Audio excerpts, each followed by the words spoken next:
자, 이제 세종어제 훈민정음 전체 내용에 대해서 설명하고 넘어가도록 하겠습니다. 자, 세종어제 훈민정음 내용을 보실 때는 제일 먼저 제목이라고 할 수 있는 부분부터 볼게요. 세종어제 훈민정음이라고 되어 있죠. 자, 세종어제 훈민정음에서 기억해야 되는 건 두 가지 요소입니다. 첫 번째로 여기 쓰여 있는 게 동국 정은식 한자음 표기다. 이거 기억해야 되고요. 그리고 이 동국 정은식 한자음 표기가 뭐를 의미하느냐라는 것도 기억해야 돼요. 자, 첫 번째 동국 정은은 바로 중국의 이상음을 실현한다 라는 걸 기억해야 되고요. 이상음을 실현한다 라는 거고요. 여기서 나오는 것처럼 이상음이라고 되어 있죠. 그렇기 때문에 당연히 이상음이니까 현실 발음이 아니에요. 현실 발음은 아니다 라는 것도 기억을 해야 되는 부분이고요. 그 다음에 두 번째로 이상음을 실현하기 위해서 뭐를 하느냐 라고 하게 되면 삼성체계라고 하는 것은 바로 초성, 그 다음에 중성, 그 다음에 종성을 모두 갖추어야 된다라는 내용이라고 설명했죠. 자, 그래서 여기 있는 것처럼 세종어제 훈민정음에 있는 내용들은 받침이 없는 애들이 3개가 존재하고 있죠. 그렇기 때문에 여기에다 받침을 써줍니다. 바로 동그라미, 동그라미, 동그라미 이렇게 써주고요. 그 다음에 원래 받침을 가지고 있는 애들이 있죠. 이 정자와 종자들이요. 얘네들은 그냥 이응을 쓰지 않습니다. 그냥 이응을 쓰지 않고 이 자리에는 옛 이응을 갖다 쓰게 되는 거죠. 왜냐면 여기는 이응하고 구분을 해야겠죠.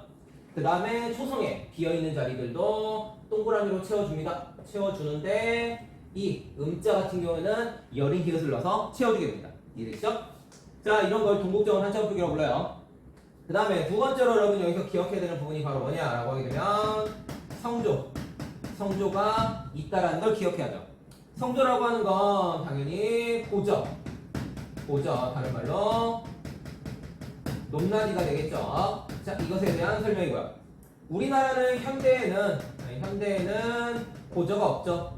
현재는 이게 없어요. 그러면 뭐가 있느냐? 현대에는 바로 장단이 존재하고 있죠. 이해되시죠? 소리가 길고 짧음에 대한 이해가 들어가 있어요. 장단.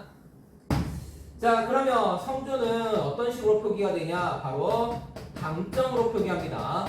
방점으로 표기하게 되는데 그때 들어가는 이 방점을 찍는 방법은 전에도 설명했지만 그래프로 이해하시면 되게 편합니다. 이렇게 이해하시면 편해요. 이해되시죠?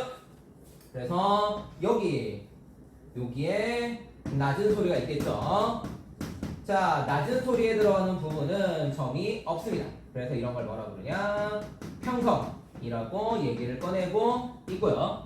그 다음에 여기는 보시면 알겠지만 높은 소리겠죠. 그래서 높은 소리라고 얘기를 꺼내고 여기에 들어가는 건 거성이라고 하는데 점은 하나입니다. 이해되시죠?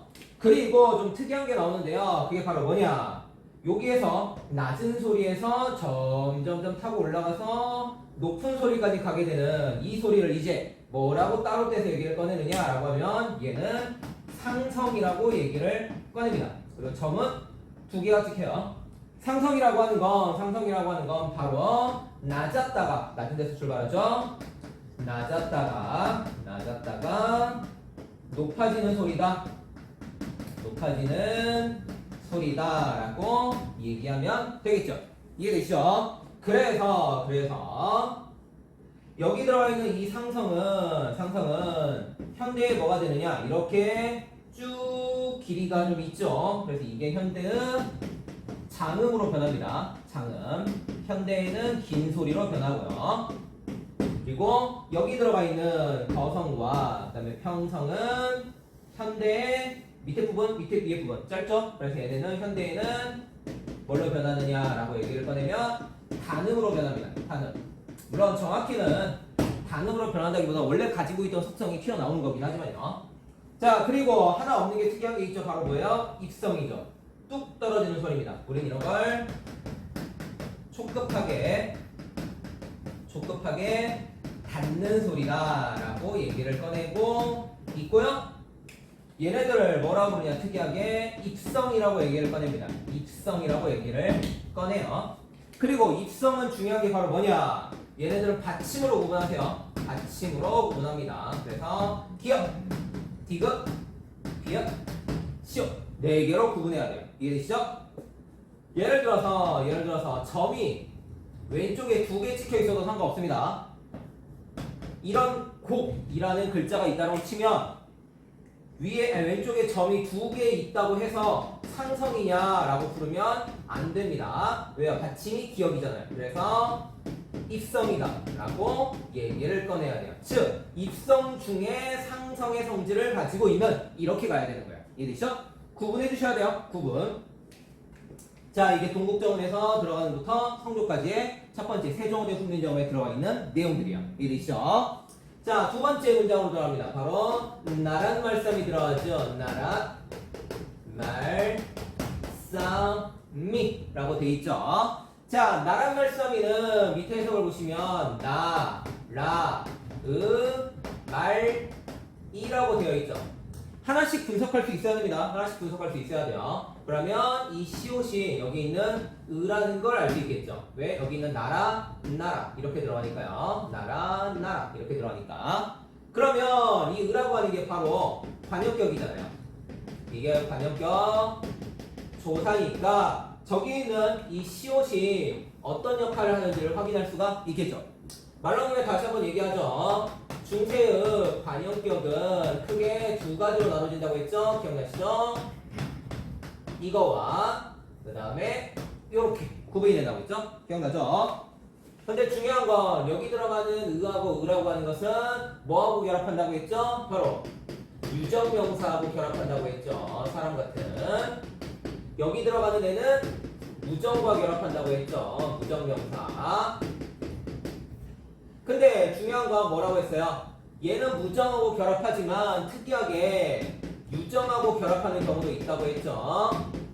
그때 들어가는 유정명사는 어떤 애야 된다고 했죠? 바로 플러스 높임의 성질을 들고 있어야 된다라고 설명했죠. 기억나시죠? 자, 여기 들어가는 이 나라는 당연히 무정이죠. 살아있지 않으니까요. 그러니까 거기에 시옷이 결합해서 나라, 이렇게 써지죠. 이해되시죠? 만약에 시옷을 썼을 때 유정이 나타나는 경우는 예시문으로 이런 거 만들 수 있습니다. 구, 티어, 시옷. 그러면 구, 티어. 이렇게 들어갈 수 있죠. 부처님은 높임의 대상이니까요. 자, 그 다음에 말싸움이 돼 있죠. 말싸움이는 시험에 내기 좋은 내용이죠. 바로 말쌈 플러스 2가 되죠.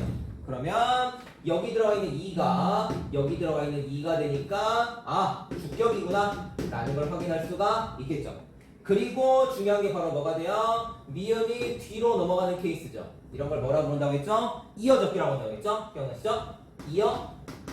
이어적기가 나타났네요. 구분해야 돼요. 자, 말 나온 김에 옆에다가 또 한 번 적어보도록 하겠습니다. 뭐를 적는 거죠? 중세의 주격에 대해서 다시 한번 설명하고 넘어가죠. 중세는 주격이 3개라고 했죠? 2, 0 3개라고 얘기했어요. 기억나시죠? 그랬을 때 앞에 붙는 애가 뭔가를 생각해야죠. 그랬을 때 자음으로 끝나요. 앞에 들어가는 명사가 자음으로 끝나고 또는 이모음 제외의 케이스가 나타난다고 했죠? 그리고 여기 들어가는 건 이모음 제외의 케이스가 나타나고요. 그리고 여기 들어가는 건 나머지 바로 이모음일 때 제로가 나타난다고 했죠. 기억나시죠? 자, 여기서 여러분들이 헷갈리지 말아야 되는 거는 뒤에서도 설명하겠지만 바로 이거예요. 첫 번째 헷갈리지 말아야 될 부분이에요. 네라는 부분, 그 다음에 배라는 부분. 이건 구분하고 넘어가세요. 이해되시죠? 자, 네라고 되어 있습니다. 네라고 되어 있습니다. 네라고 되어 있으면 얘가 현대 해석에서 내가 이렇게 나오게 될 거예요. 내가. 그러면 절대 이 네라고 하는 거를 중세에서 네 플러스 제로로 해석하시면 안 돼요. 이해되시죠? 절대 이게 아니에요. 절대 이게 아니에요. 얘는 반드시 나 플러스 2로 가야 돼요. 이해되시죠? 왜냐면 내라고 돼 있는데 내라고 돼 있는 게 중세는 이중모음이에요. 중세는 이중모음이니까 예를 들어서 이런 형태의 이중모음이니까 분명히 뒤에 이모음이 나타날 수 있어요. 그러니까 거기에 제로가 나올 수 있지만 중요한 건 중세 내라는 글자가 없습니다. 지금은 내가 이렇게 하지만 중세는 내라는 글자가 없어요. 중세는 나가예요. 나가. 나 플러스 가예요. 그렇기 때문에 뒤에가 들어가는 주격조사하고 같은 형태를 만들어주기 위해서는 이가 나타나야 돼요. 이해되시죠? 마찬가지예요. 배도 바 플러스 2였죠. 바 플러스 2로 정리하는 거예요. 바 플러스 2로. 자, 요걸 좀 기억하고 넘어가야 됩니다. 이해되시죠? 자, 그 다음에 들어갑니다. 뭐라고 되어 있냐? 그 다음에 뒹귀게라고 되어 있죠. 뒹귀에 달, 아 라고 되어 있어요. 현대어 해석은 중, 국, 과, 달라 이렇게 되어 있죠. 자, 많은 해설서나 자습서에서 나오는 얘기죠. 애하고 과를 이렇게 비교시킵니다. 그랬을 때 이 과는 뭐뭐과 같다, 뭐뭐과 다르다, 유사하다 이런 식으로 쓰게 되는 비교 부사격이에요. 비교의 의미를 가지고 있는 부사격 조사인데 중세에는 애라고 하는 형태로 나타났네요. 애라고 하는. 이해되시죠? 애는 일반적으로 뭘로 쓰냐면 처소의 부사격이에요. 일반적으로 처소의 부사격입니다. 학교에 갔다 이런 식으로요.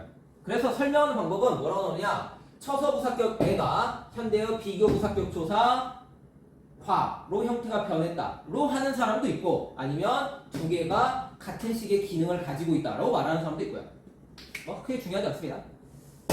자, 대신에 우리한테 필요한 건 바로 뭐냐? 이거예요. 뒹귀게라는 부분인데 일반적으로 중세는 이어적기예요. 이어적기가 들어가야 되는데 되게 특이하게 여기에는 이어적기가 없어요. 여기 끊어적기를 썼다고요. 자, 여기에 이어적기가 들어가 있다는 게 굉장히 중요해요. 자, 왜 그러느냐? 다시 얘기하지만 중세는 이어적기를 활용하고 있습니다. 중세는 일반적으로 이어적기를 활용하는데 여기에 뒹귀게 같은 경우에는 이어적기가 아니에요. 끊어적기를 쓰고 있어요. 그러면 왜 한자어에서는 조사 결합할 때 끊어적기를 썼느냐라고 생각을 해보면 자, 뒹귀기라고 되어 있는데 이게 동국정의잖아요. 동국정의표기인데 만약 여기에 애를 결합했을 때 이어적기를 한다고 쳐봐요. 그럼 어떻게 되느냐?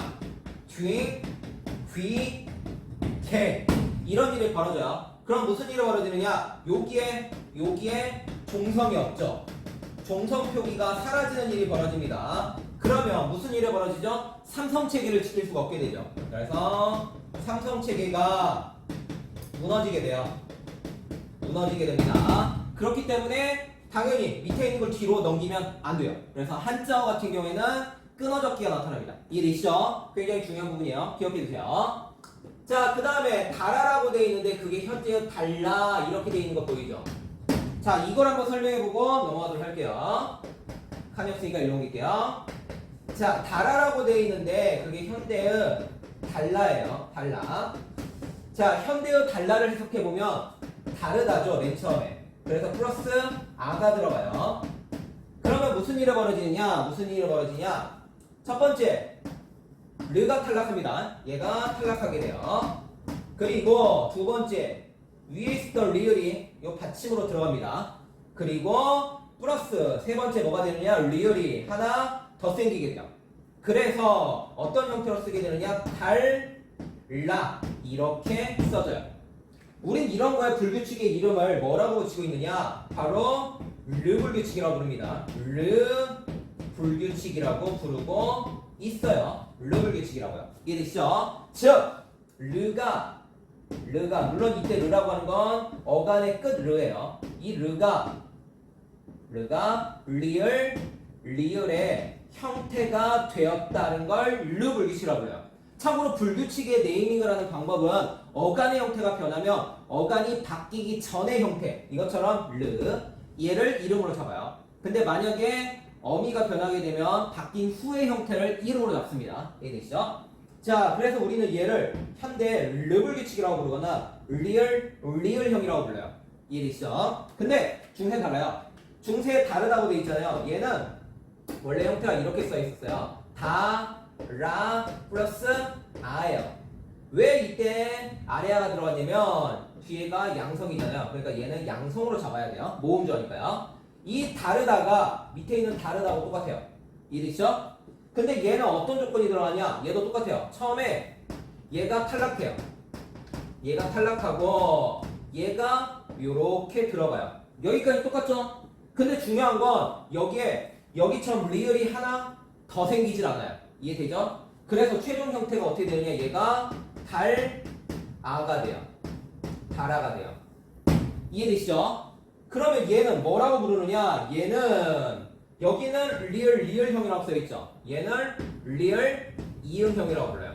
리얼 이응형이라고 부른다. 리얼 이응. 그래서 리얼 이응형이라고 불러요. 이해되시죠? 어렵지 않죠? 또는 이걸 어떤 사람들은 리얼이 뒤로 넘어가지 않았다라고 해서 분철을 사용하고 있다로 말하기도 합니다. 이해되시죠? 분철이라고 말해도 되고 이렇게 나오는 자수서도 존재해요. 또는 리얼 이응형 이렇게 얘기하기도 합니다. 그러면 리얼 이응형이 현대에는 리얼형이 되었구나라고 설명할 수가 있게 되는 거죠. 이해되시죠? 자, 우선 여기까지 해서 두 줄 끝냈고 다음 두 줄을 만나보도록 하죠.